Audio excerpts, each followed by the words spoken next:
नमस्कार मंडळी, आमच्याकडे धानाचा रोवणा चालू आहे आणि पावसाळी हंगामातला. तर आमच्याकडे उन्हाळ्यामध्ये पण धान पिकते आणि पावसाळ्यामध्ये पण धान पिकते. आणि हे चौकोनी बांधे आहेत, याच्यामध्ये धानासाठी भरपूर असं पाणी लागते, तेव्हाच चिखल करावा लागतो आणि त्याच्यात लावावं लागतो. तर हे आहे धानाचं रोप. खारी म्हणतात, परे म्हणतात, इकडे पराखण काहीतरी म्हणतात, वेगळा शब्द आहे ह्या जिल्ह्यामध्ये. आणि बांध्यांच्या चारही बाजूला धुरे असतात, पार असते, त्याला धुरे म्हणतात. आणि त्या धुऱ्यांवर तूर, उडीद, तीळ, मूग यासारखे डाळी वर्गातील कडधान्य ते लावतात धुऱ्यांवरती. तर इथे बघा, हे आम्ही परा खोदतो आहे, हे दुसऱ्या जागी नेऊन लावायचे आहे, दुसऱ्या बांध्यांमध्ये ज्या ठिकाणी चिखल केलं.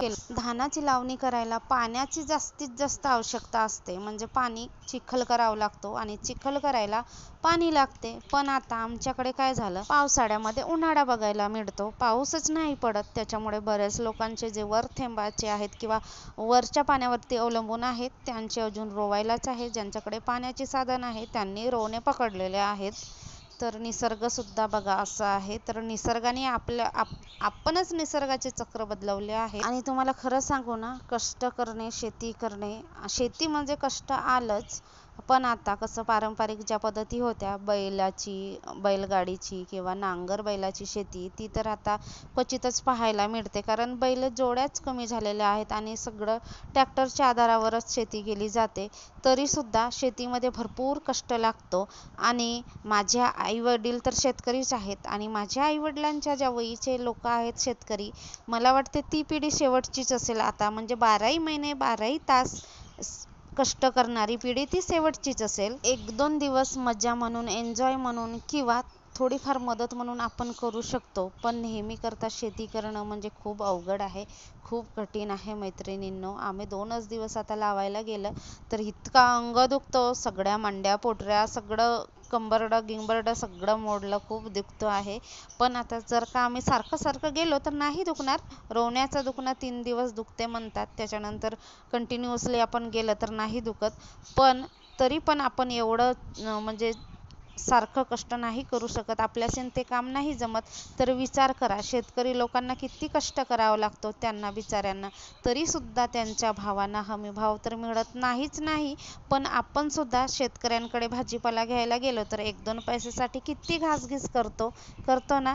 तरीसुद्धा शेतकरी भाजी विकताना काय करतो, 1-2 भेंड्या किंवा झुकतं माप देतो आपल्याला, देतो ना. ही गोष्ट बरोबर आहे ना. मला वाटते आपण शेतकऱ्याचा मान सन्मान, त्यांना रिस्पेक्ट द्यायला हवी की नाही. कारण शेतकरी उभ्या जगाचा पोशिंदा आहे, पोशिंदा आहेच तर आहे. त्यांच्या जीवावर आपण 2 घास खातो, कमवतो कशासाठी, आपण पोटासाठीच.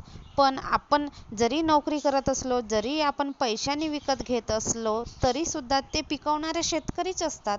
जर शेतकऱ्यांनी पिकवणं सोडून दिलं किंवा नुसतं मर्यादित पिकवलं, जसं की आपल्या फॅमिलीला, आपल्या घरात 4 लोक असतील तर 4 लोकांना पुरेल एवढंच अन्न शेतकऱ्यांनी पिकवलं, तर मग इतर लोकांनी, बाकी लोकांनी काय खायचं? मग पैसा राहून आपल्याला काय फायदा होणार का त्या पैशाचा? नाही. म्हणून शेतकऱ्यांचा पण विचार केला पाहिजे. म्हणून मैत्रिणींनो, शेतकऱ्यांकडून जो काही आपण भाजीपाला घेतो किंवा इतर काही पदार्थ घेऊ तर अजिबात 1 रुपयासाठी पण घासघीस करू नका, त्यांच्या पण कष्टाचं चीज झालं पाहिजे. तर इथे तुम्ही बघू शकता, ट्रॅक्टरने जो चिखल केलेला आहे, त्या चिखलावरती काल ज्या आम्ही खोदलेल्या पेंड्या आहेत, म्हणजे जे बारीक बारीक धानाचं रोप होतं ते खोदल्या होत्या, पेंड्या बांधल्या होत्या, त्या पेंड्या अशा चिखलावरती टाकतात. नंतर रोवणा लावला जातो. अशा पद्धतीने एकदम लाईन बाय लाईन रोवणा असतो इकडून पण. आणि लांबी रुंदी म्हटलं ना, दोन्ही बाजून आडव्या उभ्या रेषा सारख्याच अंतर असतो बघायला गेलं तर अशा पद्धतीने मस्त असा रोवणा रोवला जातो. आणि हे जे चिखल दिसतंय ना तुम्हाला, हे चिखल टोंगळ्यापर्यंत म्हणजे गुडघ्यापर्यंत असतो. आणि हे करताना आपण जे आपल्या पट्ट्या असतील, जोडव्या असतील, त्या सगळ्या काढून ठेवल्या पाहिजे, नाहीतर हरवले समजा. जोडव्या पट्ट्या माझ्या सहज निघत होत्या तर मी काढल्या, कारण चिखलामध्ये बऱ्याचदा हरवून जातात जोडव्या, आपल्या चांदीच्याच असतात.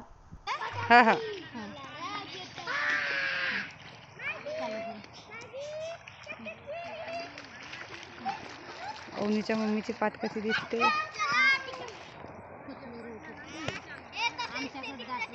आमच्याकडे दात होतं. बंद करू का आता?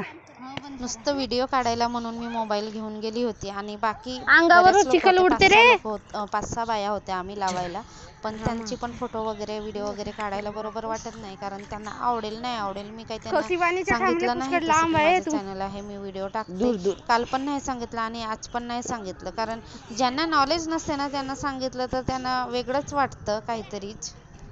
बाजूच्या शेतातील काका काल त्यांचं रोना म्हणजे काल परवा त्यांचा रोना संपला तर ते औषधी मारायला आले होते, जे की कचरा झालं नाही पाहिजे रोण्यामध्ये, नाहीतर मग कचऱ्याचा पण निंदा करावा लागतो. आणि जेव्हा निंदा करतात ना धानाचा त्यावेळेस भरपूर अशी ऊन असते, परवडत नाही, खालून पण अशी वाफ निघते, गरम गरम पाणी असतो बांधीमध्ये, एक तर धान पण असं दाट झालेला असतो आणि ते जमत नाही, म्हणून मग कचऱ्या मरायची मग अशी औषधी मारली जाते जेणेकरून कचरा होणार नाही. आणि तुम्ही इथे बघू शकता रुद्रांश, अवनी, श्रेयू हे सगळे चिखलाने माखले होते.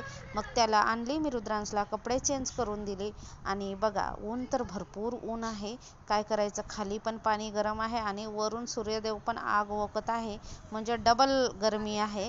आणि इथे आई खार खोदते, बाकी रोवणारे आम्ही रोवतो आहे. खार कसं खारीमध्ये भरपूर कचरा होता त्याच्यामुळे ते खोदायला पुरली नाही तर लगेच खोदून झाली असती. चल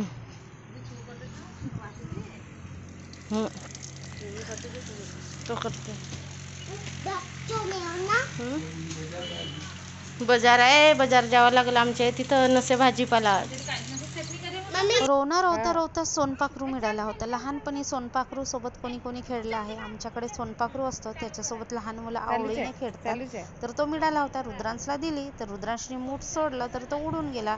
त्याला म्हटलं घरी जा आणि मूठ सोडशील, पप्पांकडे देशील, म्हणजे पप्पा एखाद्या माचीसच्या डब्बीमध्ये ठेवतील. सोनपाखरू आम्ही लहानपणी आणत होतो आणि माचीसच्या डब्बीमध्ये ठेवत होतो आणि त्याच्यामध्ये किनीच्या झाडाचे पानं, कोवडे कोवडे पानं सोनपाखरूला खायला देत होतो. तर अचानक मध्ये सोनपाखरू मिळालं, ते पण लहानपणीचे दिवस आणि आता जमीन आसमानचा फरक आहे, खूप दिवसानंतर भेटला. तर बघा आभाळ किती स्वच्छ आहे, अजिबात पाऊस नाही, ऊन आहे. आणि रुद्रांश डोक्यावरती मग्गा कशाला घेऊन आला तुम्हाला माहित आहे का? तो क्रॅब शोधतो आहे, मिस्टर क्रॅब. तो म्हणतो मिस्टर क्रॅब म्हणजे खेकडा शोधतो आहे, भेटलं तर मग्ग्यामध्ये देशील म्हणतो. आणि लकीली याला खेकडा भेटला होता. नंतर तो रात्रभर खेळला, मग मी दुसऱ्या दिवशी सोडून दिलं. रुद्रांशनेच सांगितलं की मी शाळेत जाईन तेव्हा सोडून देशील, त्याला आपल्या फॅमिलीला भेटायचं आहे, फॅमिलीची आठवण येते, तर मग मी सोडून दिलं. हो की नाही दादा? हो ना?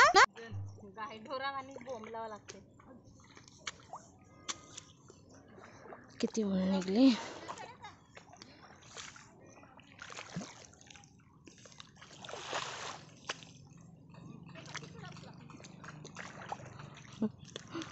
सोनपाखरू आहे तुमच्या डोक्यावर. कोणत्या सोनपाखरू आला तर सोनपाखरू धर रुद्रांश, धर सोनपाखरू धर. सोनपाखरूची म्हणे अवनी जोडच्या सोनपाखरू पाहिलं ना.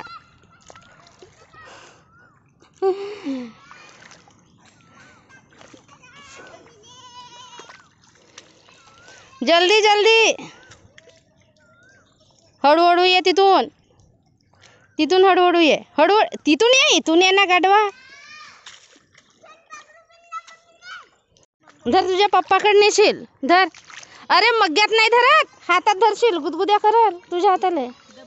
धर, तेरे पप्पा को दिखाना, घर जाके मुठ छोड़ना. हाँ धर धर, घट्ट लाव, असा हात पकड, मरून जाईल, जास्त घट्ट नको धरू. जा पप्पा को दिखाना, बंद कर ना, उडल ना पागल, दाखवते तिथं. जा, तेरे पप्पा को दिखाना, जा जल्दी. मुठ मत छोड़ना, पप्पा के हाथ में देना तब छोड़ना.